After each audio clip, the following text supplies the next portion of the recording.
Os recursos do Serviço Nacional de Saúde têm sido novamente tema nas últimas semanas, com urgências fechadas ou condicionadas.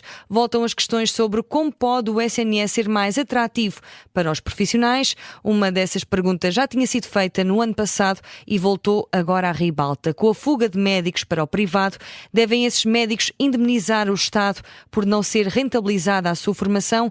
É essa a pergunta que analisamos no Causa Própria de hoje, em que juntamos dois médicos. A favor de um sistema de indemnização, junta-se a nós Francisco Jorge, antigo Diretor-Geral de Saúde. Contra as indemnizações está Mónica Pais Mamed, médica especialista em anestesiologia, assim é que é, e docente na Nova Medical School, também antiga presidente da Comissão Nacional de Médicos Internos do Sindicato Independente dos Médicos. A moderar este Causa Própria está o jornalista André Maia.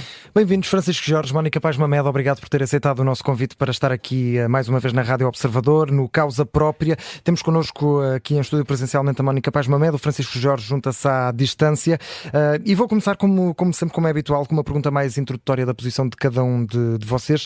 Começava por si, Mónica Pais Mamed, bem-vinda. Gostava de lhe perguntar porquê é que é contra este sistema de indemnizações, ou seja, porquê é que os médicos que são formados, obviamente no setor público, quando vão para o privado, não devem, na sua opinião, indenizar o Estado?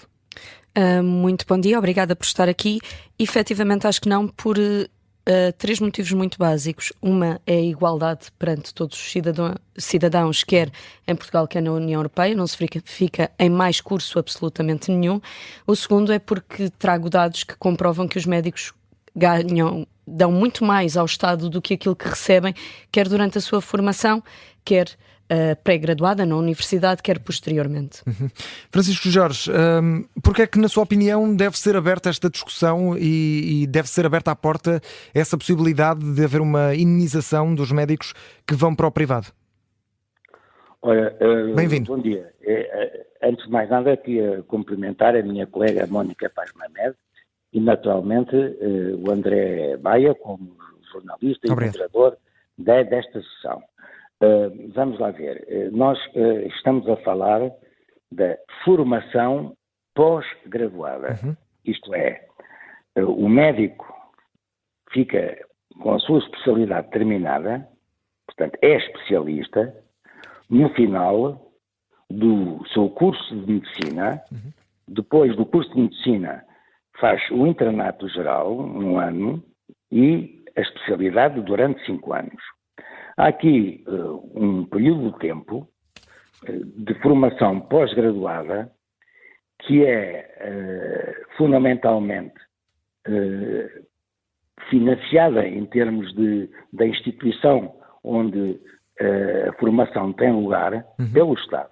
Portanto, são todos os portugueses, todos, sem nenhuma exceção, todos os portugueses e todos, como sabe, pagam impostos que financiam o funcionamento das instituições públicas, nomeadamente dos hospitais, onde tem lugar essa formação. Para além do mais, o interno que está em formação, neste caso concreto a fazer uma especialidade, recebe um salário, porque se considera que ele também apoia em termos de trabalho, também trabalha para o Serviço Nacional de Saúde, recebe uma remuneração que varia entre 2.000 a 2.600 euros por mês durante 14 meses. Portanto, o interno é formado no Estado, com instituições do Estado, e no final dessa formação não faz qualquer sentido que abandone a escola pública, neste caso não é uma escola, é o hospital, abandona a formação pública para dedicar-se ao privado, uma vez que o setor privado não teve nenhuma intervenção na formação pós-graduada. E, aliás, é exatamente por isso que os salários dos médicos no setor privado são mais altos, porque o setor privado não teve gastos correspondentes à formação do médico especialista. Francisco Jorge, deixa-me passar a palavra à Mónica Pais Mamed também para... Eu queria dizer só uma coisa, eu peço desculpa. Sim. Eu, mais do que a indemnização, sou a favor da dedicação ao serviço público por um tempo a acertar, a acordar, com os sindicatos e com a Ordem dos Médicos. Portanto, não é de forma arbitrária. Esse tempo de dedicação a seguir à obtenção do título de especialista é, no fundo, se quiser, muito semelhante àquele que faz a Força Aérea. Exatamente, e é uma das questões que tenho para vocês. No dia seguinte não podem ir, naturalmente não podem ir para a aviação comercial, onde ganhariam 20 vezes mais. Não faz qualquer sentido. É uma das questões que vamos comparar mais à frente. Eu gostava de passar aqui a palavra à Mónica Paz Mamed também para equilibrar aqui um pouco os tempos. Mónica Paz Mamed, há pouco falou na questão de ser um direito comum a qualquer cidadão, obviamente, poder escolher a sua profissão, o seu local de trabalho. Aqui o Francisco Jorge falava também da importância que é reter estes profissionais no Serviço Nacional de Saúde. Na Constituição da República Portuguesa, numa das alíneas, falo do artigo 47, a linha 1, diz que todos os portugueses, obviamente, têm o direito de escolher livremente a sua profissão, salvas as restrições legais impostas pelo interesse coletivo. É um interesse coletivo do Estado poder forçar, entre aspas, os trabalhadores, neste caso os médicos, a manterem-se no Serviço Nacional de Saúde com esta restrição? Começo só por agradecer e dizer que é sempre um prazer ouvir o Dr. Francisco Jorge, é uma referência e é uma honra imensa estar aqui a falar com ele. Sim, não. Ou seja, da formação pré-graduada já percebi que não vamos falar, é menos aqui uma série de dados, mas da formação das especialidades médicas não são 5 anos, é um ano de formação geral mais 4 a 6 anos de formação especializada, em que o médico tem um contrato com o Estado de exclusividade, não pode exercer noutro sítio, de trabalho de 40 horas por semana, que ultrapassa aquilo que é na função pública 35. Para além disso, o médico interno é obrigado, por lei, a fazer mais 12 horas extra remuneradas até um limite de 150 horas anuais, o que dá 52 horas por semana, com um concreto impacto naquilo que é a carga pessoal. Para além disso, os médicos atualmente, de acordo com o portal da Transparência, representam 1/3 dos médicos do SNS. Num estudo internacional feito aos médicos internos portugueses, em que 20% responderam, que está publicado no Frontiers in Health, nós conseguimos apurar que os médicos internos fazem uma média de 20 horas por mês não remuneradas, que se formos para a remuneração média, já que há 3 patamares, é um valor de 11,99 euros brutos, já agora corresponde a cerca de 8 euros líquidos, e somando a isso, a mediana de 2 descansos compensatórios não gozados por mês, ou seja, trabalho ao domingo ou ao feriado, que não é valorizado. Tendo em conta o tempo de estudo semanal e de investigação, que é de 10 horas por semana, e que os médicos gastam na sua formação, que são eles que pagam para poder ter 40%, gastam mais de 1.500 euros por ano, isto em contas de merceário, que eu não gosto, dá qualquer coisa como 11.883 euros por ano que o Estado deveria pagar aos médicos internos. Para estas horas de remuneração não paga. Esta hora de estudo e de investigação serve também para potenciar a investigação no Serviço Nacional de Saúde, que não há tempo dedicado para isso. Nos programas formativos existe tempo dedicado para a formação tanto para os tutores, até 3 horas por semana, e para os médicos internos, sendo que na maioria dos casos esse até 3 horas por semana é interpretado pelas administrações hospitalares como 0 horas também contam. Portanto, na prática, à exceção das UACFs modelo B, que são uma minoria praticamente insignificante neste universo, os médicos internos, os tutores ganham 0 para formar os médicos internos e fazem no seu tempo livre, e os médicos internos fazem a sua formação no seu tempo livre nestas aproximadamente 30 horas semanais, quer de estudo, quer de trabalho não remunerado. Nós estamos a pôr números e valores às coisas, que eu posso pôr porque tenho aqui ordenados custos de formação. Sim, compilados por mim, mas estão disponíveis desde o portal da Transparência ao Ministério da Saúde.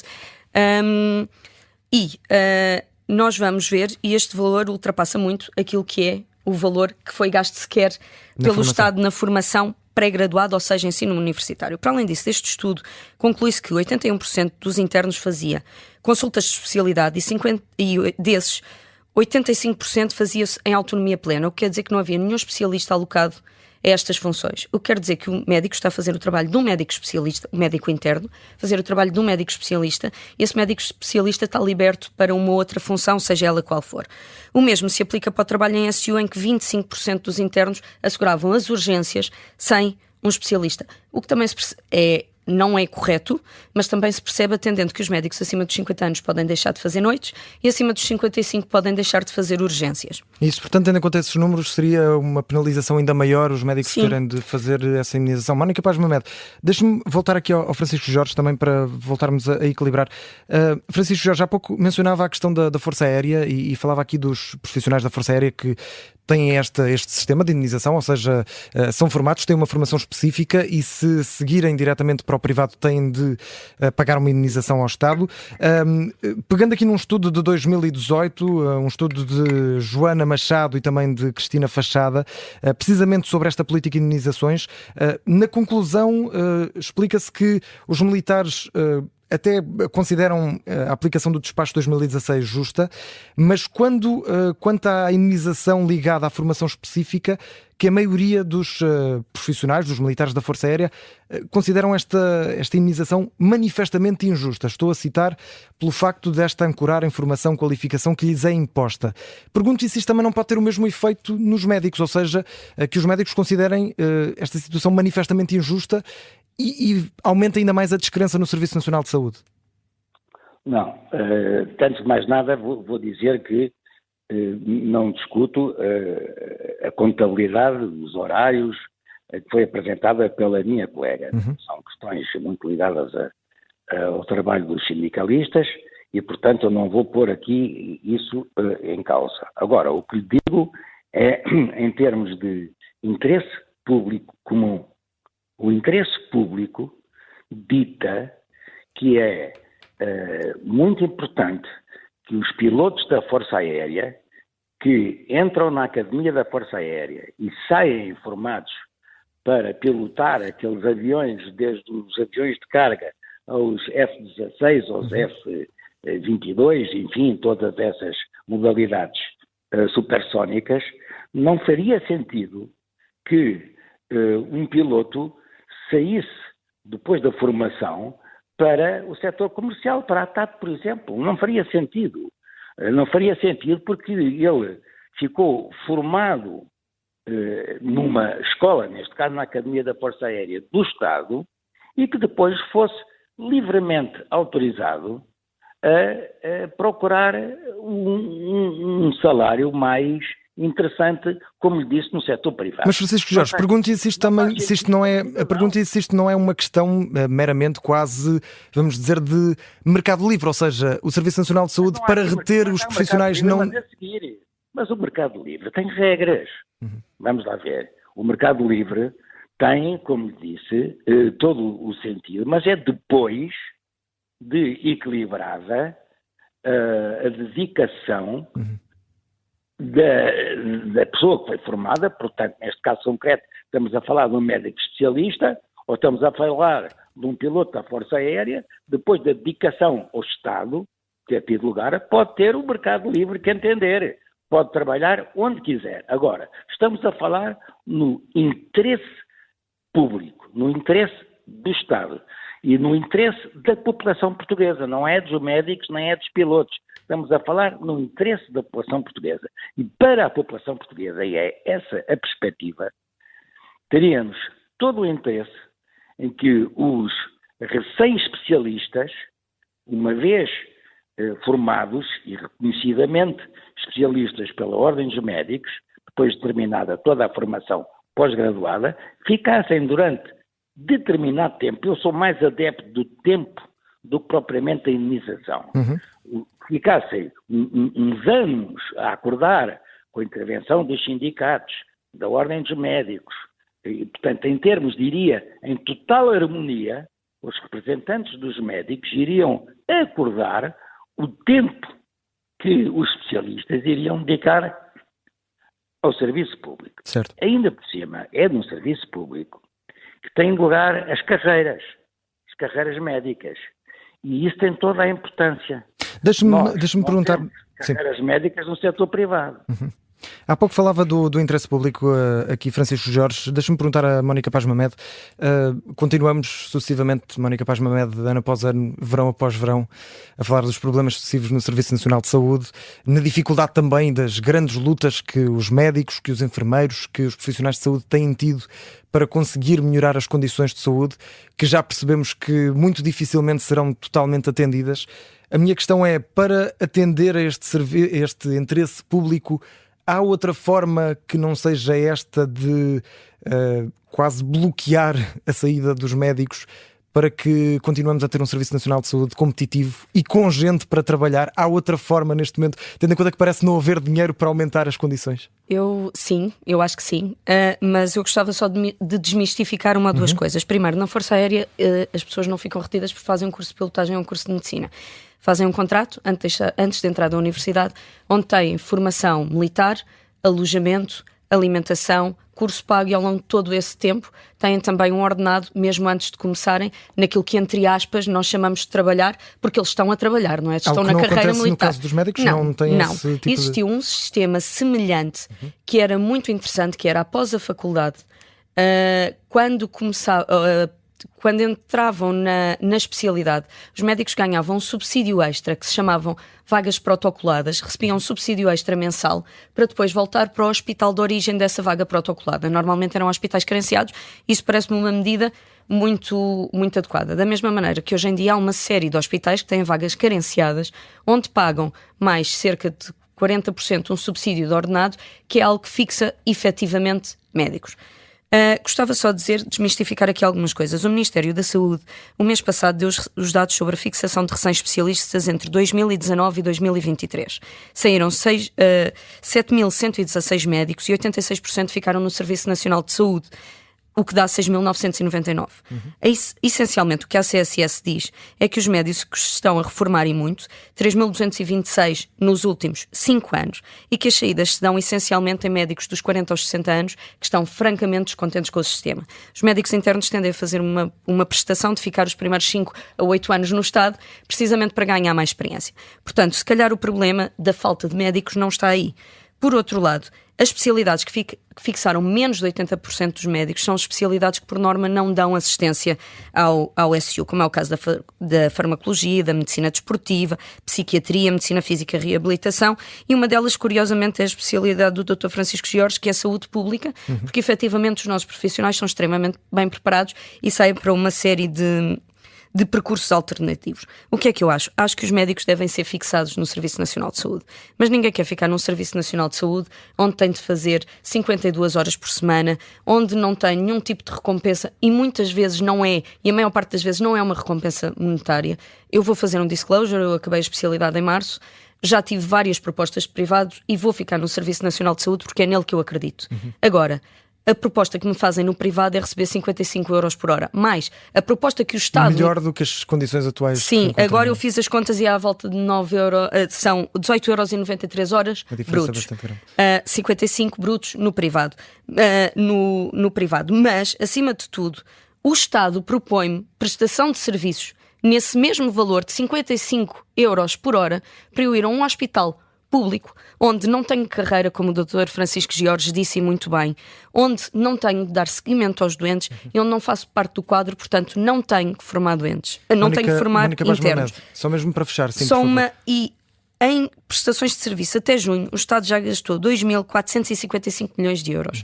Se este valor fosse efetivamente empenhado em recursos humanos, eu não preciso de ganhar 55 euros no público, não acho sequer que seja adequado para aquilo, ou seja, acho que é adequado para o trabalho, não é para aquilo que é a nossa capacidade económica, mas também acho que 19 euros não o são. Exato. Ok? E portanto, se eu tivesse tempo para fazer investigação, tempo reservado para fazer investigação, tempo reservado para formar internos, tempo reservado para eu aprender. Estamos a falar das condições, essencialmente. Das condições, claro. Francisco Jorge, mesmo para fechar e para voltar a equilibrar aqui o número de questões, olhando ainda para o exemplo da Força Aérea, e isto foi noticiado em abril deste ano, o chefe de Estado-Maior da Força Aérea explicava que há militares que estavam disponíveis para pagar até, e eu estou a citar, 150 mil euros só para poderem sair, e que até havia muitos setores privados que eles próprios, as empresas, pagavam para desbloquear, vamos assim dizer, estes profissionais. Se isso acontecesse também no setor médico, isto não poderia, no fundo, inutilizar este bloquear dos médicos, ou seja, se os privados começarem a pagar as indenizações para que os médicos possam ir trabalhar lá, acaba por isto não ter efeitos práticos, na sua opinião? Não, na minha opinião, reparemos, 150 mil euros são 10 meses, sublinho, 10 meses salário médio na aviação comercial privada. São 10 meses. Portanto, isso é um montante, de certa forma, pouco significativo para o setor privado. Mas eu não defendo a indenização. Eu sou a favor e também não é bloquear a saída, é retardar. É uma compensação em termos de tempo a acordar com os sindicatos e ordens dos médicos e o Ministério da Saúde para o especialista recém-formado continuar a dedicar-se ao serviço público, nomeadamente iniciar a sua carreira, a carreira de médico nos hospitais públicos e, portanto, é uma questão diferente, não é bloquear, sublinho de novo, é retardar. Depois de cumprido esse prazo, como lhe disse, a acordar de forma harmoniosa, não estamos a falar de lutas sindicais, estamos a falar de um acordo, de um interesse público geral, que é aquilo que me move, então sim, depois desse tempo, o especialista poderá fazer o trabalho privado e sair para onde entender, fica livre de qualquer compromisso. Francisco Jorge, Mónica Paz Mamede, chegou ao fim o nosso tempo. Muito obrigado por terem estado connosco aqui na Rádio Observador e no Causa Própria a debater esta questão sobre as indenizações aos médicos ou não. O Causa Própria está de regresso na próxima semana com mais um tema em debate. Obrigado.